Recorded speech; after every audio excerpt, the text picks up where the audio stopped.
probabilistic principles. These are some of the things that the exercise that I give you in a moment, these are some of the things that you can say to yourself. In other words, these are, let's not just say, these are actually core beliefs. Like, for an example, in Trading in the Zone and something that John put up yesterday, like, a core trading belief that promotes consistent results is anything can happen. Every moment is unique. Now, we all understand that anything can happen, and we understand that, every moment is unique. But actually believing it at a functional level is another matter. And these beliefs, so when you can operate out of every moment is unique, it's like you're sitting at a slot machine, every moment's unique. You know that every single outcome is going to be unique, that has absolutely no relationship with the previous outcome. And as traders, when we're looking at a sequence of trades, we also have to believe that every outcome is unique, and those outcomes have absolutely no relationship with the previous outcome. We have to consciously disconnect. So if I get 3 winning trades in a row, it's going to feel like, if I'm not operating out of a genuinely probabilistic perspective, if I'm not operating out of that kind of perspective, it is going to feel like the next trade will be a winner. It's just the way our minds are wired to think. If I get 3 winning trades in a row, and I think I had, in my analysis, other than being a guess, caused me to have those, it did make the correct prediction, but the reasons why those predictions are correct are unknown. So there's no relationship. It's going to feel like the next one is going to be a sure thing. And as a result, we're going to be susceptible to a money management error, meaning that I'm going to put on a higher position, a larger position than what my account size would normally dictate. Or even be resistant to determining the risk, putting in stops, moving stops, making any number of those kind of trading errors. We have to learn how to disconnect. That each and every trade, regardless of the fact that the trade came from the same pattern that sets itself up over and over and over again, that each individual trade is just that. The outcome is a unique event. So if I get 3 losers in a row, and I get my next signal, what's it going to feel like? It's going to feel like it's going to be a loser, right? But the reality is, what? Well, slice idea. The reality is we don't know. If I'm doing the coin flip exercise, and I get, and I'm betting on tails every time, and I happen to get 3 heads in a row, am I going to stop doing it? No. The probabilities might not end up being 70-30, might only be 50-50 or 60-40. But the point is like, I know I've got the odds in my favor, so I'm going to take the next flip. I'm going to bet $1,000. We can't let our minds make these associations. There is no relationship from the outcome from one trade to the next. Absolutely no relationship. And the reason why we know that for a fact, why do we know that for a fact? I told you that this morning. Why do we know that for a fact? Yeah, we don't know what the order flow is going to be. We don't know who's ready to put, we don't know who intends to send orders to the exchange. We don't know the size, and we don't know what type orders are going to be. So there's just no way to know. So these are beliefs we're going for. And statements we can use in terms of like a self-talk, okay? Like, I'm completely reconciled to spend the amount of money my edge says is necessary to find out if this next trade turns out to be a winner. The next one. The outcome to each individual edge in a series is a unique event that has no discernible relationship with any outcome, with the outcome of any previous or future outcomes. Okay. That has no discernible relationship with the outcome of any previous or future outcomes. This is going to be a long one. The diversity of the intentions of other traders who are about to submit buy and sell orders to the flow can cause anything to happen. Since I don't know what that anything might be, I'm going to execute the signal my edge calls for and make myself available to either win and collect my profits or pay my expenses. Either way, I'm fine. The diversity of the intentions of other traders who are about to submit buy and sell orders to the flow can cause anything to happen. Since I don't know what that anything might be, comma, I'm going to execute the signal my edge calls for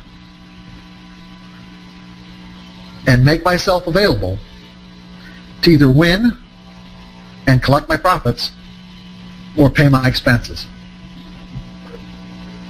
The very first one, I'm completely reconciled to spend the amount of money my edge says is necessary to find out if this next trade turns out to be a winner. Okay. And the last sentence of that one is, either way, I'm fine. The next one, the risk of an edge not working always exists. The risk of an edge not working always exists.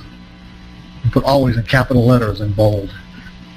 Each prediction, next one, each prediction that results from my analysis is always a guess. Each prediction that results from my analysis is always a guess.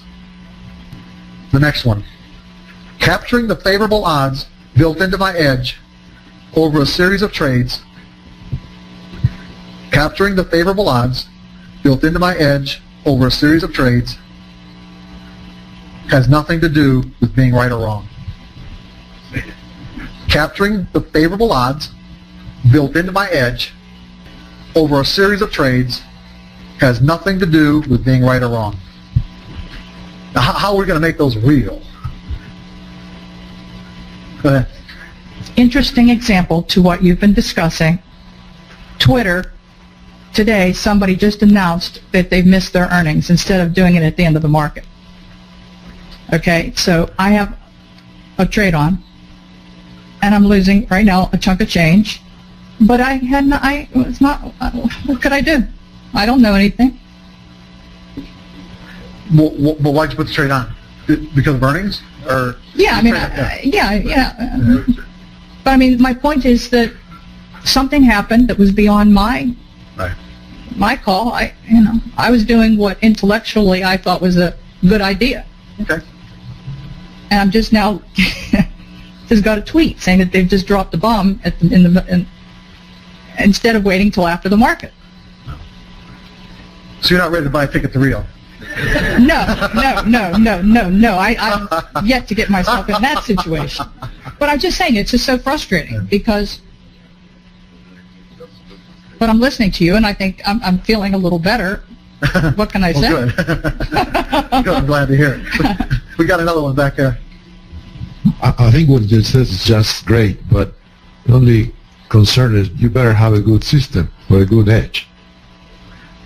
Yeah, if you're going to trade mechanically as opposed to discretion, subjectively, yeah, you have to develop a good edge. Absolutely. That's a given. The better your edge, the more money you're going to make if you can execute flawlessly. And there are a lot of good edges out there. There really are. Whether you develop one on your own or buy one or go into a chat room, they're out there. They really are. Anybody else before we go? Get the microphone. Wait for the mic. Well, they're going to be in the program. To be fair to that young lady that bought the Twitter, to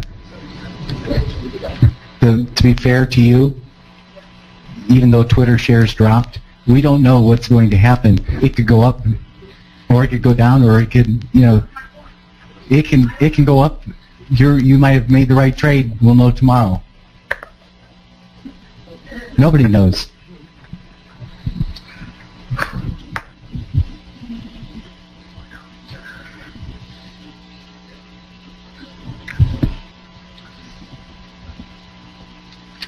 Okay, how are we going to make this real, everybody? Anybody got any ideas? How are we going to make it real? What? Oh, very good, very good, very good. We have to act on it. And so we have to set something up, right? I guess the way to act on it is to put it down in writing. And, we're going to do more than that. Yeah, we're going to do more than that. So,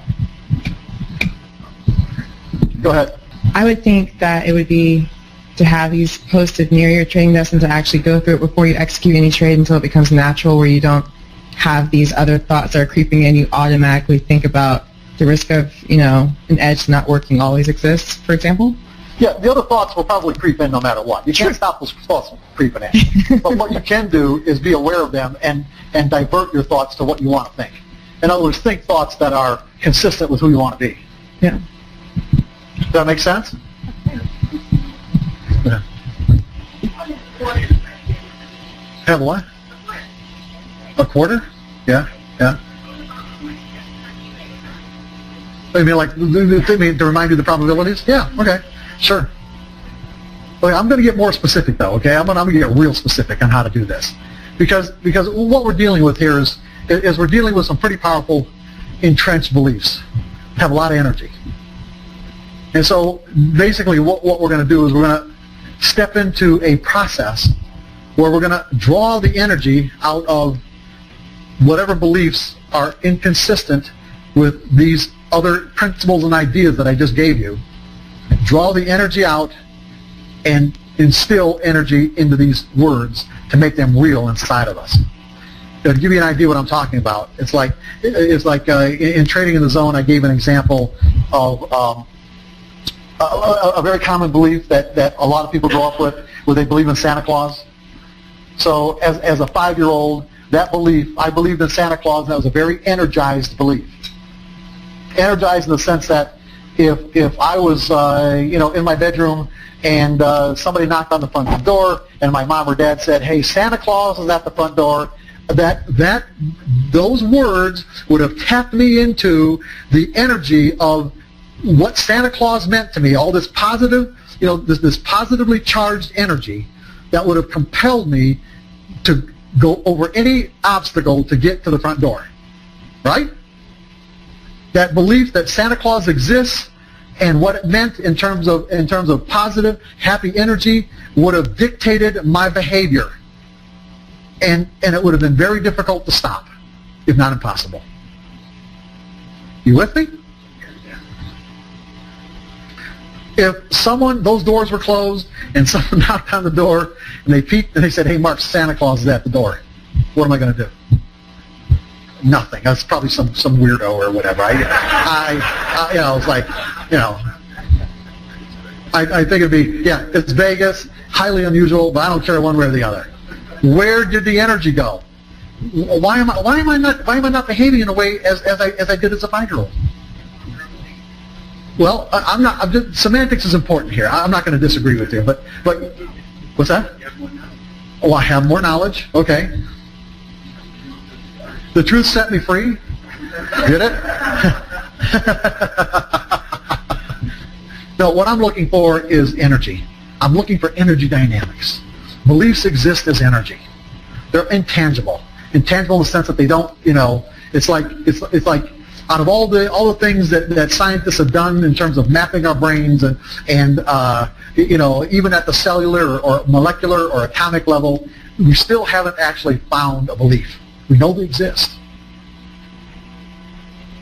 but they're not tangible in that sense. I mean, they're not made of atoms and molecules. At least the way I think of it, anyway. Energy is not atoms and molecules, and so I don't believe that beliefs are atoms and molecules. I look at them as being structured energy. Energy that's structured in a particular way that causes us to see the world in a way that's consistent with what we believe and behave in a way with what we perceive.